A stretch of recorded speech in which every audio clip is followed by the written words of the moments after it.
Hey everybody, welcome back to another Stereo Launch video, and today we're talking about recording guitars. One of my favorite things to talk about, one of my favorite things to do.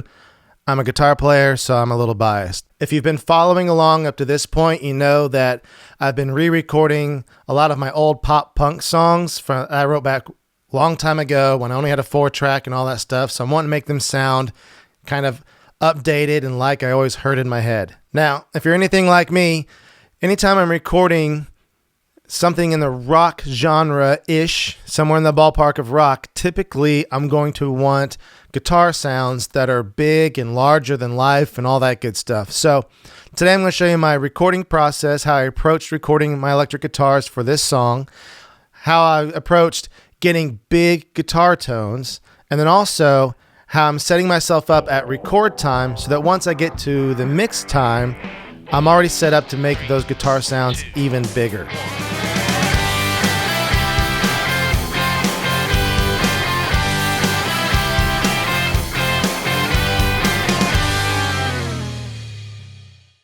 All right, so let's go ahead and dive in and start taking a look at these guitar parts. All right, so you can see the first thing I usually do when I'm recording my guitars is I start with the first guitar. Now, the first guitar is going to be the main guitar that typically goes throughout the song, or at least most of the way through. It's the main guitar part. And so in this case, this guitar goes through the intro, the verses, the choruses, everything but the bridge. So I started with that. And again, I'm going for that late 90s, early 2000s pop punk thing. So I'm using a triple and double rectifier and all that stuff to get that sound. I'm using the ones that I have in the Mesa Boogie collection inside of Amplitube 4. Now, typically when I record guitars, I'm going to use my Agnator tweaker back there for most things. But the Agnator tweaker doesn't really quite get high gain enough, clear enough to pull off this sound, and I don't have the pedals to do it. Currently, most of the stuff I do is medium to low gain. So high gain stuff like this, I usually have to kind of rely a bit more on the amp simulators that I have. So even though we're using Amplitube and all that stuff, maybe not ideal for most people, it gets me a lot closer to the sound that I'm wanting to get. One thing I did, and this is something you can do too, is I went and referenced a bunch of songs on Spotify. So I know what I'm going for, time period, kind of sound and stuff like that. So I went and listened to a bunch of New Found Glory songs off of different albums because it kind of changed a little bit over the years. So I kind of found some, yep, that's kind of in the ballpark I'm wanting to go. I also listened to a band called Alistair from kind of that same time period because I like the sound of their album. Also listen to some more modern stuff like Stand Atlantic and also 4 Year Strong, stuff like that. So I kind of picked some songs and said, yeah, that's kind of what I'm going for. Went in here and kind of messed with the presets and got a tone that was what I wanted. I'm not trying to replicate those or copy those so much, just getting the feel that I want. And I can listen to what I play, listen to those reference songs again and say, yeah, I'm in the ballpark of where I want to be. So I know that once everything's put together, it should be kind of in that ballpark of those songs. So here we are with the triple rectifier, and you can see I have a preset I call NFG Scoop, so it's New Found Glory, kind of the scooped triple rectifier sound. I have a dual rectifier version as well.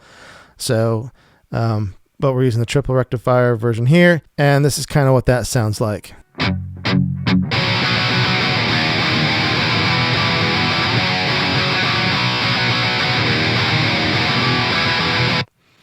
All right, so it's kind of that nasty, gnarly buzzsaw, kind of a little edgy, harsh.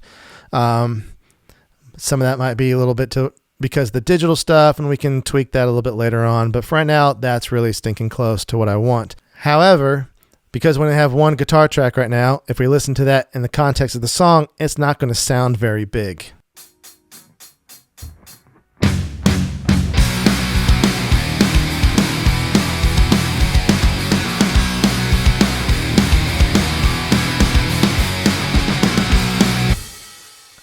It sounds aggressive and all that stuff, but it doesn't sound big. So how we make it sound big is basically we play it again. So what I did is I just copied that same setting over to another channel, and I played it again. Now, because I'm playing it again, the timing is going to be slightly off. Even if I play really accurately, the timing is going to be ever so slightly off. And so that's going to make it sound a little bit bigger because your ears are going to hear that timing difference. If it's too far off on the timing, it just sounds sloppy. But if it's tight and they're just like milliseconds apart or whatever, it's going to sound bigger. Another way to make it sound even bigger than that is to use a slightly different tone. Now, I said I used the same amp settings and everything, which is fine, but I chose to use a different guitar.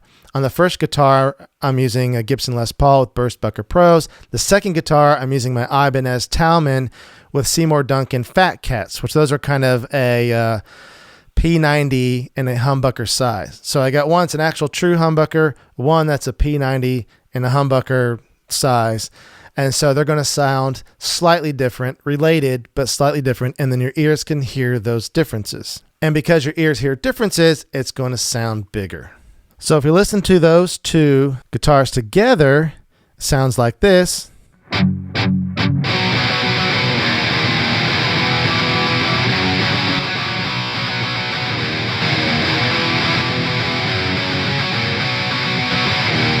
Now, granted, that doesn't really sound that much bigger. It just sounds kind of nastier, but more buzzsawy, louder, because there's two of them now. But when we pan them, that's when the magic happens.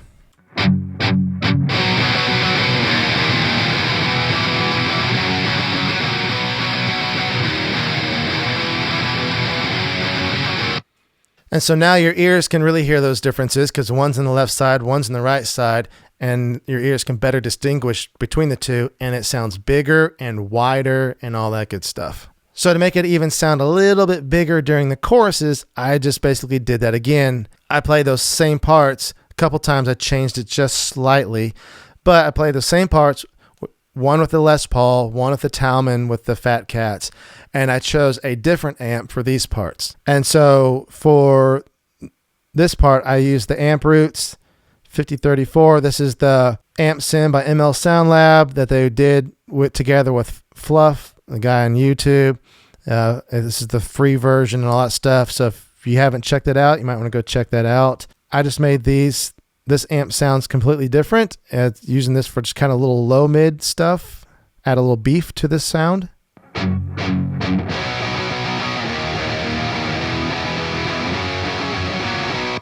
So now when I play these back, I'm going to pull these down. What I do is I just sneak these in just to raise the level of the chorus a little bit.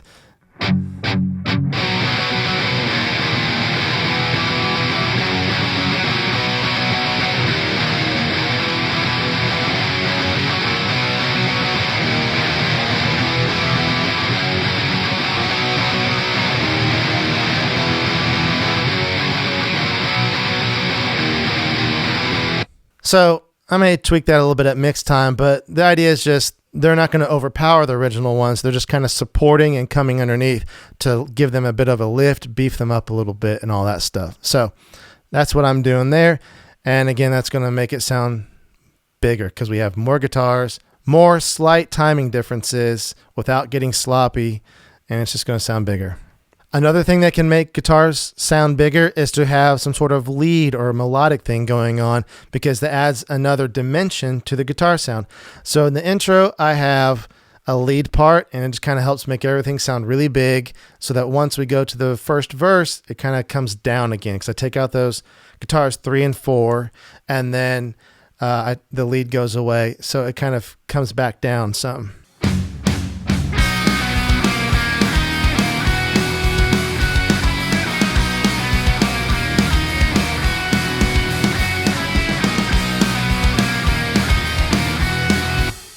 So that's making that intro sound bigger and all that stuff. And then if we jump over to the bridge here, I took kind of a similar approach where I have two guitars, one pan hard left, one hard right, and they're doing two different things to sound big. But these are going to be much cleaner guitars because on my bridge, I'm bringing it way down. And so I got one kind of playing just single ringing strings down on the first and second frets. And then That's on my Les Paul. The other guitar part, which is in the right speaker, that's still on the Les Paul. Same amp settings and everything, but I'm playing it higher up the neck, same notes, just higher up the neck, and I'm playing it really staccato or pizzicato, like a violin kind of thing, where it's just kind of tick, tick, tick, tick, just doing that. So I have the contrast of one that's got ringing out notes and one's very short notes. And so those differences of that, plus the difference of where they're being played on the neck, kind of helps separate them out. And again, even though it's a quiet part, they still sound kind of big and wide. So let's take a listen to that. So here's that ringing out version.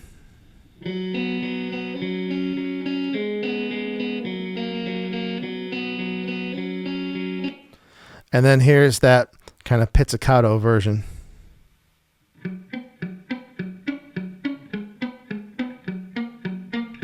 And I have some room tone in there, natural reverb of the digital studio space. But you get the idea.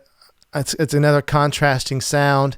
And so when everything kind of breaks down, this is kind of what it sounds like.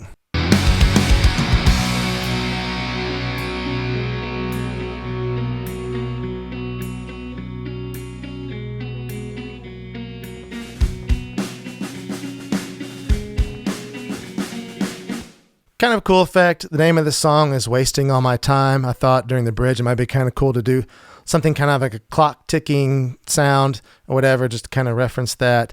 A little artsy or whatever maybe, but thought that was kind of a cool thing to do, especially the way the vocals are going to work with that and all that. So another thing I do all the time, just as part of my recording process for electric guitars, is you'll see down here I have slide.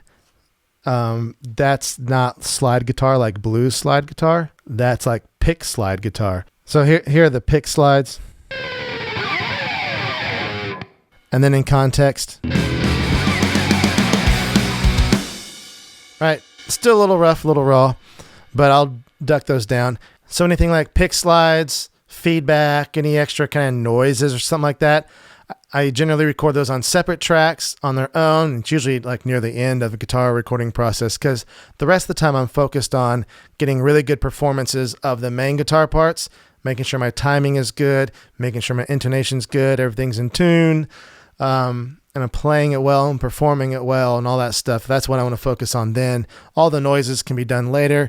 And because they're on separate tracks, I can fade them in, fade them out, sneak them in, or make them really loud, or put a different kind of chorus or flanger effect on it if I need to that I don't want on the rest of it. It just allows a lot more flexibility to have the noises on separate tracks. And now comes the part where we set ourselves up in the recording process for the mix process so we can get even bigger sounding guitars at mix time. And basically what this comes down to is editing. Editing is the one thing that will make your mixes sound more professional. So we start getting rid of any extra amp noise and stuff that's kind of just, if you let a pre-roll go for 2 or 3 measures and you accidentally hit a string, it's a little ping right in the middle, get rid of that, go up to where it plays and all that stuff and cut all that extra noise out. Now the other thing is timing. Again, we want things to be slightly different. That's what makes it sound big, but we don't want it to be sloppy. So one thing I did once I got done recording, I came into this part. This is right after the first chorus.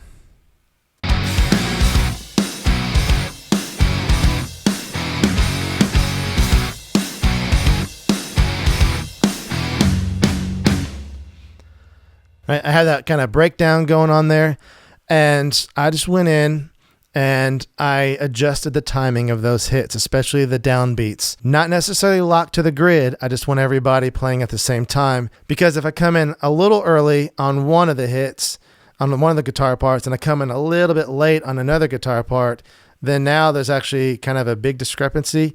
So it's not going to punch the same once we start mixing. I want this to kind of really punch and hit. So I go in and you can see these blue lines here, and I just make sure that everybody's lining up with everybody else, not necessarily on the grid and not necessarily perfect. But I just went through and cleaned some stuff up a little bit and tightened things up. Again, not on the grid necessarily, just in the groove. And so that way when everybody's hitting, they're all hitting at the same time. So if I start putting compressors on stuff, they're all going to hit that compressor at the same time, and it's really going to punch hard and really sound much more solid. Kind of along those lines, another thing that I did is in the first verse and the second verse, there's this fast palm mute thing going on, and I really wanted those to be super tight because it needs to drive, and I didn't want to sloppy. So between the bass and the guitars, I locked those in really tight. One cool thing in Studio One is you can actually highlight a track like this. If I were to highlight this one right here, then I hit Q, and it will actually quantize and lock it to the grid. Now I'll set my quantize typically to like 90% or 85%, so it's not exactly perfect. But once you do that, you get all these blue lines, and you can go in and double check, make sure it did it correctly. Sometimes it doesn't. But now, because I did that, all of my guitars and my bass are all super tight. So when I get to the palm muting part here, everybody's locked in, and it really drives and pushes. This was more of a stylistic choice than Greg couldn't play it choice. So I just wanted it kind of super tight. So that's what I did.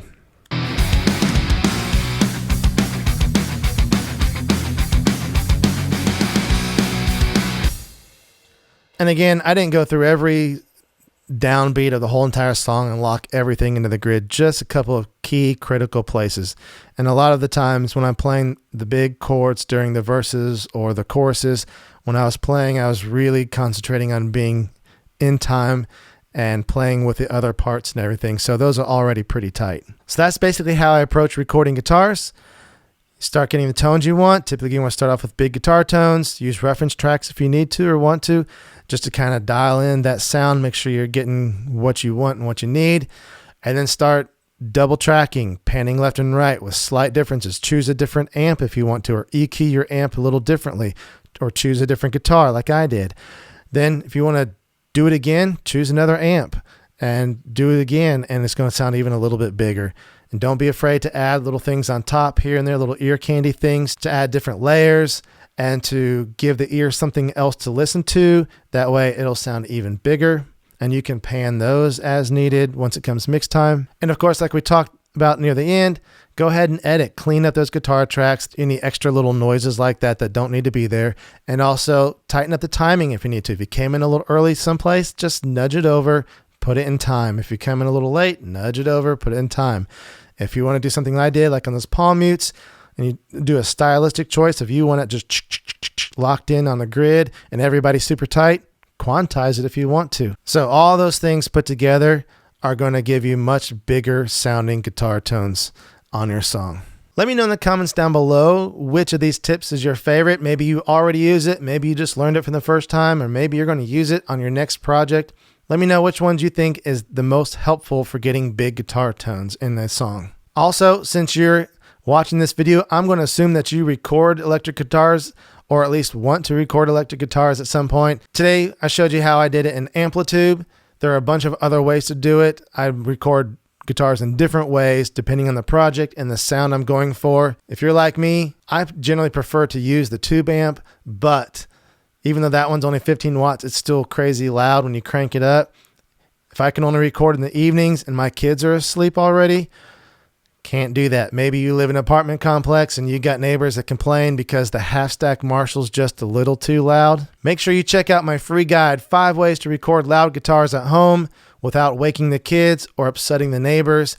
You can get it at stereolaunch.com/loudguitars. I'll also leave a link in the description down below. And also, while you're there, make sure you just check out the rest of the website, stereolaunch.com. I got more videos and articles and all kinds of good stuff over there. Once again, thank you so much for watching. And if you have any other questions about recording in general or guitars or anything like that, make sure you leave those in the comments section down below. I'm happy to answer questions. I usually try to respond to everybody. And again, thank you so much for watching, and we'll see you in the next video.